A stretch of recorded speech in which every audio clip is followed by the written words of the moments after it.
Today, we're expanding our modular magnetic dungeon system by building the perfect addition to our tiles: magnetic walls and functional doors. These pieces are designed to snap into place, stay compact for storage, and bring your dungeons to the next level. We will keep it simple, just foam, magnets, and a bit of clever crafting. With this system, you will be able to create any shape or layout you want, so your dungeon setups will become way more dynamic. Let's get into it! Today, we're expanding our modular dungeon system with magnetic dungeon walls. This will be fully compatible with the magnetic dungeon tiles we built earlier, making it super easy to swap layouts and create dynamic dungeons on the fly. They are simple to make, using just foam and magnets, but add a whole new level of depth to our setup. Let's jump into it! Alright, first let's talk a bit about what we expect from this system. We are starting from the base of using the dungeon tiles from the previous video and creating a wall system that adapts in an organic and simple way. The first thing to create will be wall blocks that fit the sides of the tiles and match their dimensions. To keep it simple, the thickness of these walls will be equivalent to one of the small tiles, that is 1/3 the width of a full tile. We will also need to create corners, and we will solve this with columns that connect the main wall sections. This way, we will be able to create rooms or cornered hallways. We will also have to create smaller walls to make inner corners.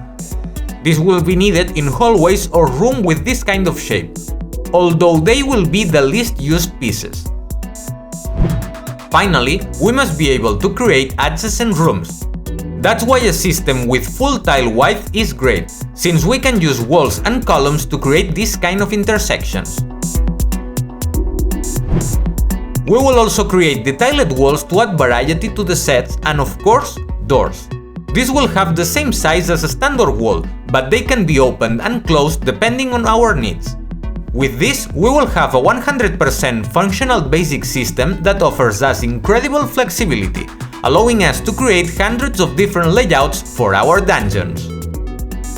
Great! Today I'm using 8 cm thick foam board, and I'm going to cut it into strips the same thickness as the tiles we've made in the Dungeon Tiles video, which you can find here. I highly recommend watching that one first if you haven't already, since this is a direct continuation. Next, we will make the main walls, which are 10 cm or 4 inches wide, matching the side lengths of a dungeon tile. These walls will measure 3 by 1 small tiles.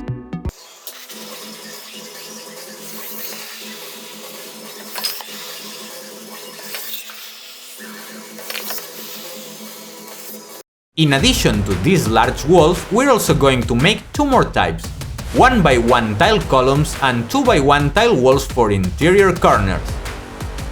I'm referring to everything in tiles so that you can easily adapt this system to any dimensions you want.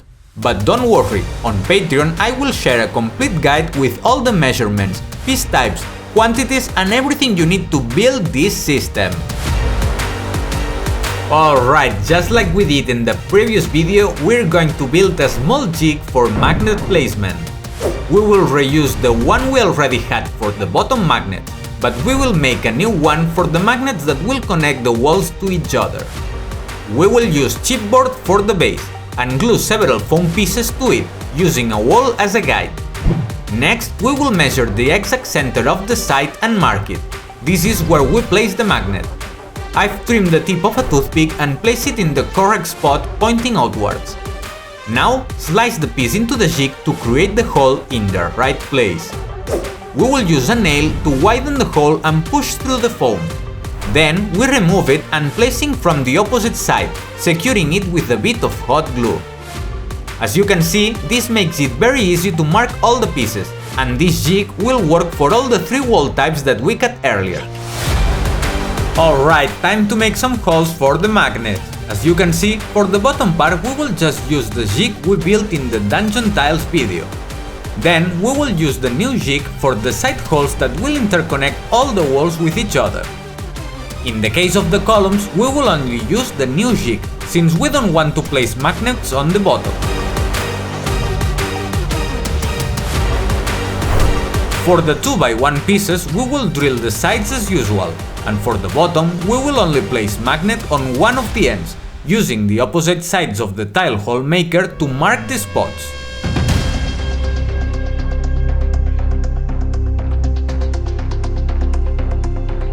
Alright, my initial idea was to use a texture roller to add details to the walls. Placing individual bricks was out the question since I don't feel like spending 2 weeks cutting and gluing. I had enough of that with my city tiles, which if you haven't seen I highly recommend it and I will link it up here. In the end I went with something simpler, using a foil ball. Even though the result is quite basic, it allows me to reuse the walls for other settings. For example, if I ever want to play a sci-fi theme game, the walls can easily pass as concrete. That makes them much more versatile than if they had a brick or cobblestone texture.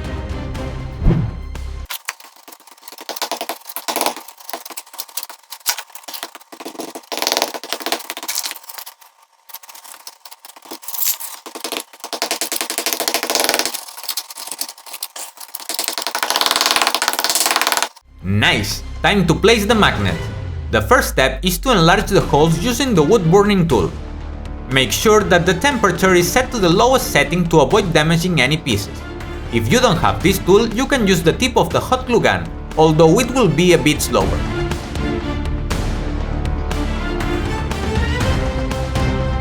For the bottom part of the walls, the magnets should be placed exactly like in the dungeon tiles, so you can use one of them as a reference while gluing.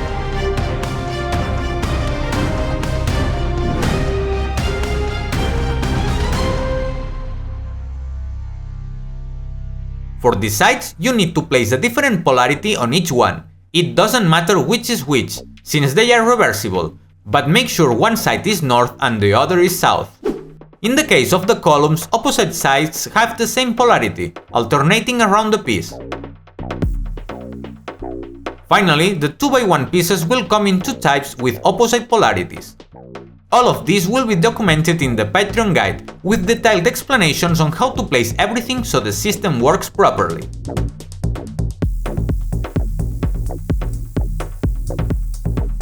Now that I've finished the first few pieces to check the polarity setup, the only thing left is batch work. Continue texturing, drilling holes and gluing magnets until all is done. This video might not be very long, but I spent many hours building everything, since I made a lot of pieces to be able to create huge dungeons for my sessions.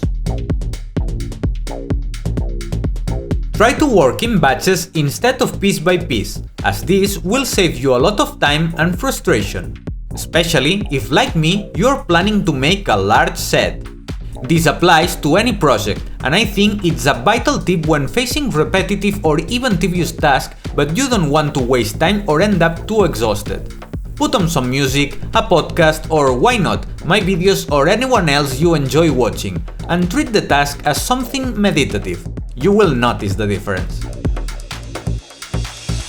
If you're enjoying the project so far, don't forget to like and subscribe, it helps a lot. If you want extra content, templates and behind the scenes access, consider joining me on Patreon. That's the best way to support the channel and help me making these tutorials and videos possible. Now we're going to make some more detailed walls so that not everything looks flat and boring. First, we will make some that match our evil tile set. Using the hot wire cutter, we're going to cut out a 1 cm deep section, leaving 3 cm from the base intact. Then we will slice 1 cm wide pieces from the section we just removed. We will use a foam roller to add some interesting background texture, in this case bricks. And then we will glue the strips back on with hot glue.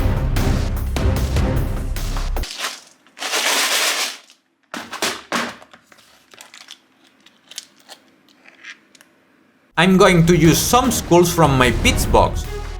I recommend gluing the 2 middle strips afterward to give you more space to work comfortably. Press the skulls into place to create a small indentation, so you know where they will go.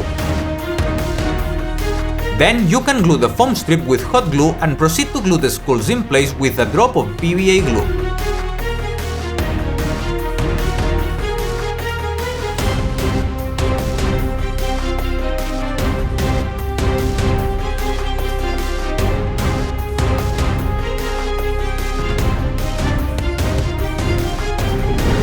Let's texture the outer part using a foil ball.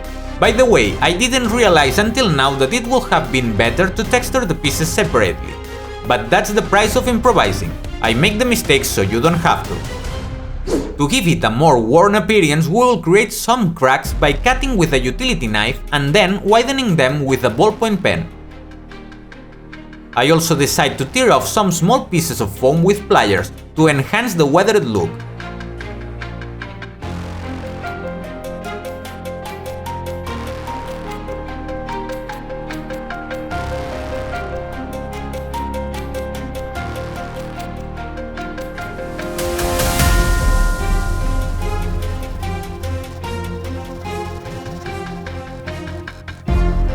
With that, the piece is done, and all that's left is to apply a bit of PVA glue along the side joints to seal it. Then we will be ready to move on to the next ones.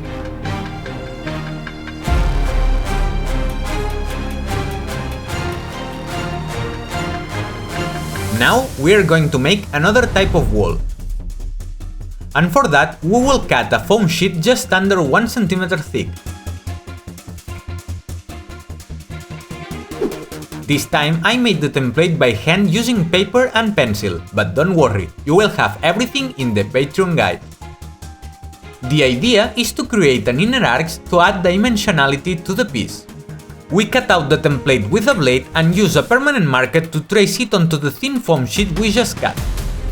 We will repeat this for every wall we want to make with this technique. In my case, I'm making 8.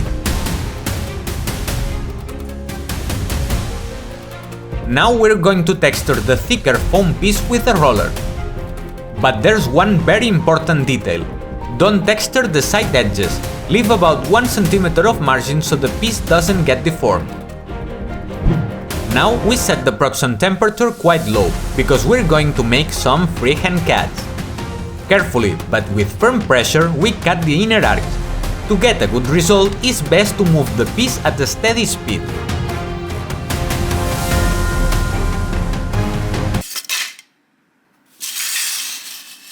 With all the cuts made, we will texture the piece with our trusty foil ball.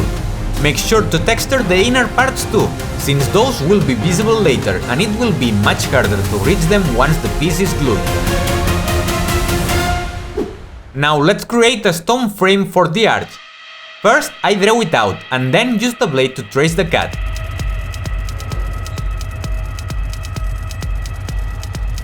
Next we widen the grooves using a ballpoint pen. Finally, we will carve in each stone using the same technique. Take your time with this step. It can be a bit tedious if you're doing a lot of pieces, but once it's painted, it will look amazing.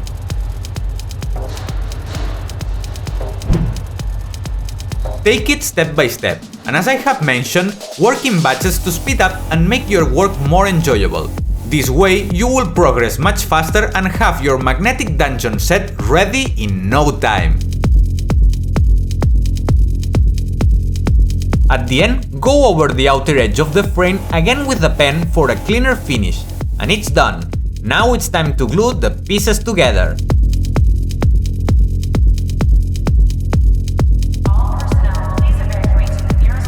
For that, we will use hot glue and very carefully align the two parts, press them together and hold firmly.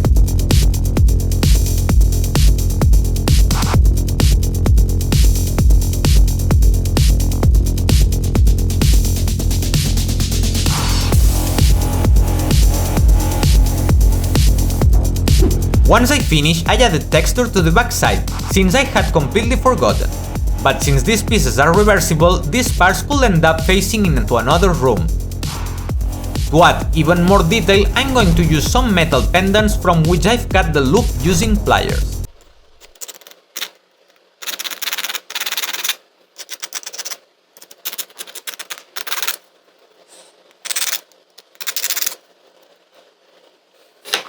We will glue them directly after painting, as they already have a nice color. But before doing that, press them into place to create a bit of an indentation. This will help them sit better and integrate nicely into the piece. I also decide to tear off a few small foam chunks to give it a worn and ruined look, which I think suits it really well. along with some cracks here and there, and we're ready to move on to the next step. On some of the walls you can make a larger hole or simulate that one of the archstones has fallen off to give the piece more depth. On some walls you can make a larger hole or simulate that one of the archstones have fallen off to give the piece more depth. But I recommend not doing this on all of them, so there's some variation from one piece to another. And now let's go ahead and magnetize all these pieces we've created. Just like we did with the basic walls, we're going to use the jigs we made to know exactly where the magnets will go. Then we will use the wood burning tool, or the hot glue gun if you don't have that tool, to widen the holes to the right size. Add a bit of hot glue and place the magnets the same way I already showed you in this video. By the way, since there are some joints, you can use a bit of filler to smooth them out if you like. This isn't strictly necessary, but it will improve the final quality of the pieces. Let it dry for a while and then we will be ready for priming.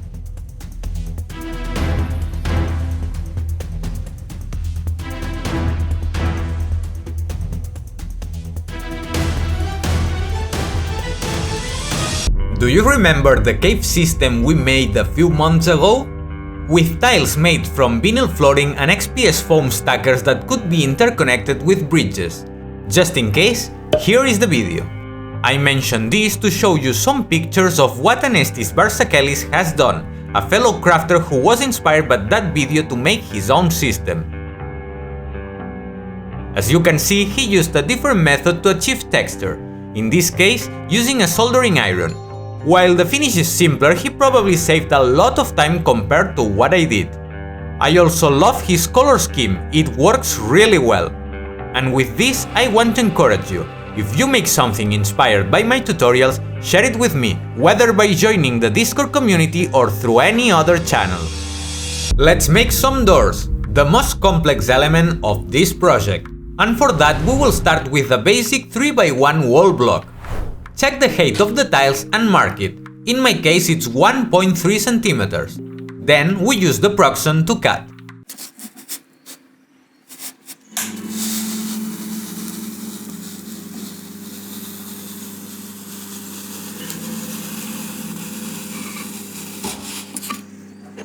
And just in case the cuts aren't 100% perfect, I numbered all the pieces, because we will glue everything back together later, and this way we will reconstruct the original piece with the correct parts.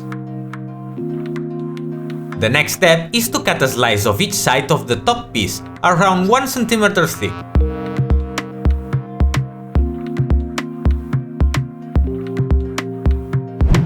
Then I will make another template by hand to cut out the doors. And don't worry, by the time you're watching this video, I will have already digitalized everything and you will find templates and diagrams available on Patreon. We cut out the door opening and mark its location on the piece using a permanent marker. Important! If you're using a hot wire cutter, lower the temperature. In the end, I discovered I had these laser cut pieces I never knew what to do with. And it turns out they match the exact measurements of what I need to cut, so I will use them as a guide for a more precise cut.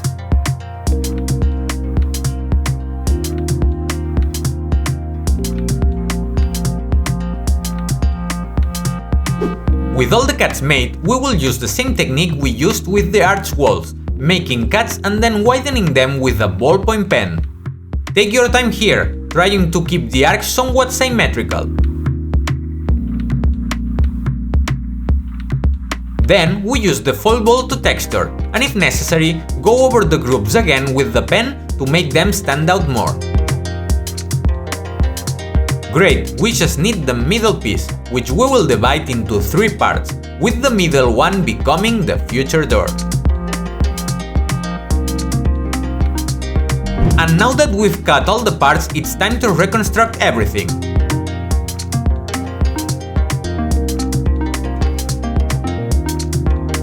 We texture a bit while the hot glue gun heats up, since it will be harder to do it later.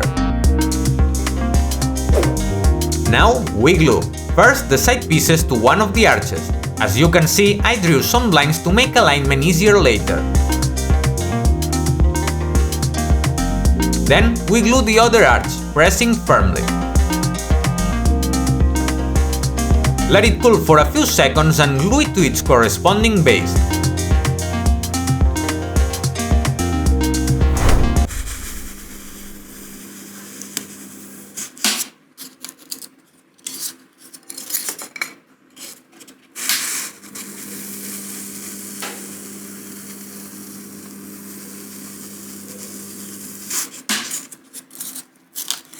I have trimmed about 1mm from the width and thickness of the central door piece, so it can slide properly. And now we will apply basic wood texture with the pen and the aluminum bristle brush.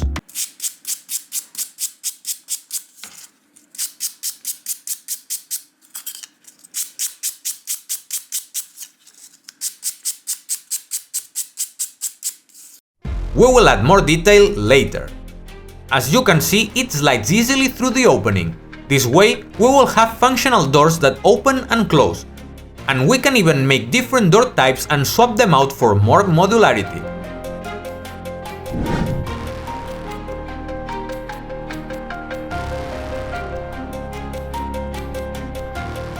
As we've done with all the pieces, we will use the jigs to determine magnet placement, the wood burning tool to make holes, and we will glue in 5mm magnets with hot glue, following the same scheme as for the basic wall blocks. Finally, we will use a bit of filler to hide the seams between pieces and improve the overall finish. Be careful not to cover the magnets with filler, or they will lose effectiveness. And now all that's left is to add some details to the doors. To add details to the doors, we will use cardstock strips. That way they won't stick out too much and won't interfere with opening and closing them. We glue them in place with a bit of hot glue, trim the excess with scissors, and that's it. You can add more details if you like. I will leave them like this for now as basic doors, and we will make them more complex ones in future videos. With all the walls built, it's time to paint. We will be keeping them in line with our existing dungeon tiles for a seamless look, but you can get creative if you want. Hey, and if you want to share your own builds or get crafting advice, join the Discord community. It's an awesome place for terrain builders like you. Now grab some brushes and let's paint! Alright, the first step will be to apply a couple of primer coats using our usual mix: black acrylic paint with PVA glue. Let it dry thoroughly. Then continue with a neutral grey overbrush over the whole piece, trying to cover about 90% of the surface, leaving the black visible only in the deepest crevices. Next, we're going to apply some washes. It's important to do this with the walls laid horizontally.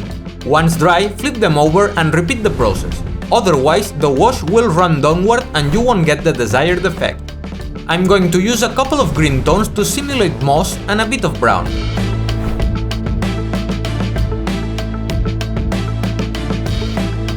Once both sides are dry, we will apply a light white dry brush using an old makeup brush.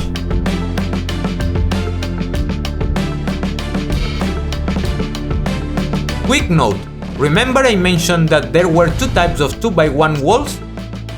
Initially I marked them with a marker. But since painting has covered those markings, I'm going to stick colored labels on the base to differentiate them more easily.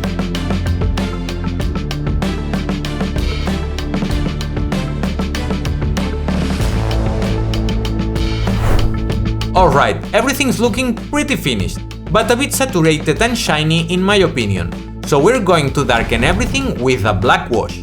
This will help integrate the colors better and enhance the shadows, especially in the crevices.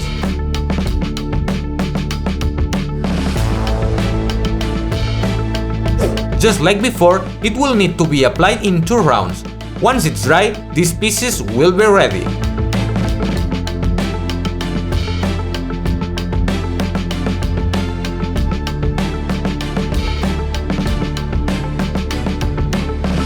Okay, for the special walls the process will be very similar. We start with priming, in my case a couple of coats to ensure full coverage. We continue with the neutral grey overbrush.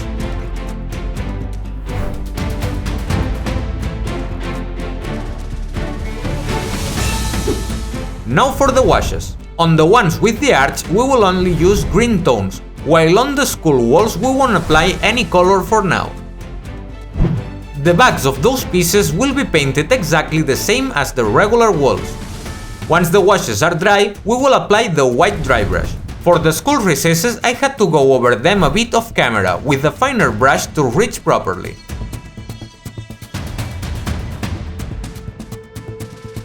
Now we're going to paint the schools with bone white so they stand out a bit. This is more of an overbrush because I want the cracks, eye sockets and other details to remain black. And now we will apply a black wash over the entire surface to darken and integrate all the elements of each piece.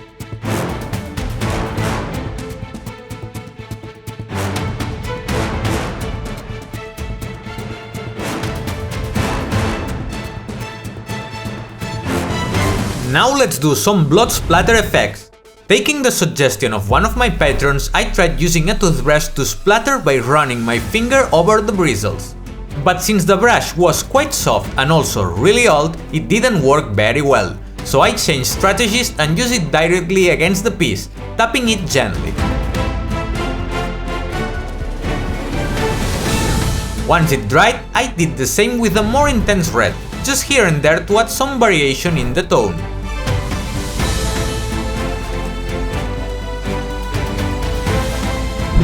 Finally, I applied a bit of diluted brown paint in the holes to simulate dirt and grime that has slid down due to moisture.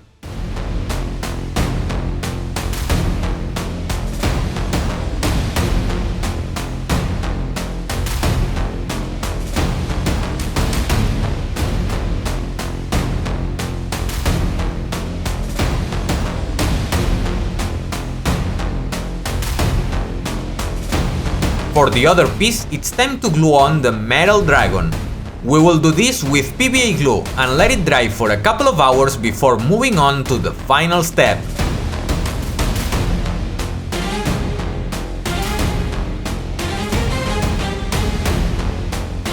Painting the doors will follow the same process as the basic walls, only the removable parts will be painted to look like wood.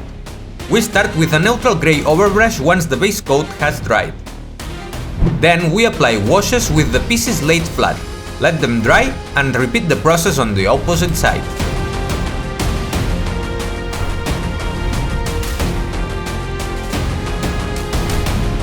Once everything is completely dry, we do a very light white dry brush over the whole piece to highlight edges and textures. Finally, we apply a black wash to darken the tones and blend all the colors together. For the wooden parts, which we also primed in black, we will paint them with a dark brown.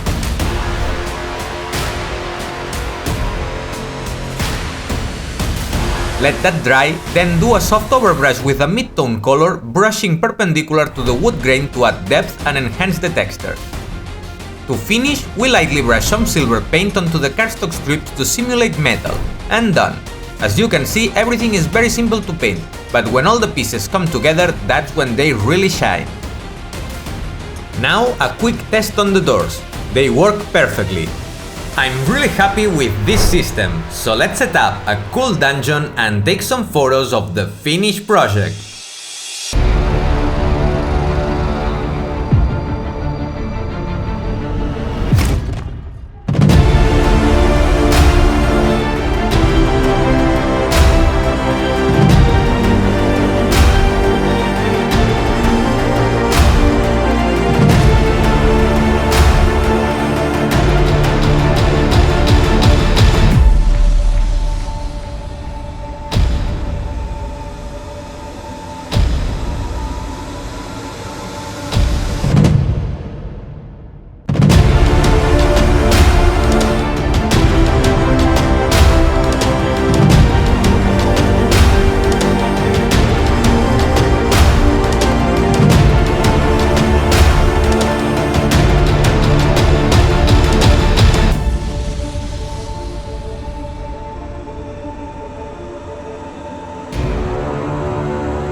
And that's it! modular magnetic walls that take our dungeon builds to the next level. I'm super happy with this one, as now I have a nice dungeon system that is fully usable and super versatile. Can't wait to prepare an adventure and test it with my friend. I am probably going to expand the whole system soon with more elements. Meanwhile, if you want to see how I crafted the tiles, here is the video. But you can also take a look to this other one. Thank you very much for watching, and I will see you in the next one.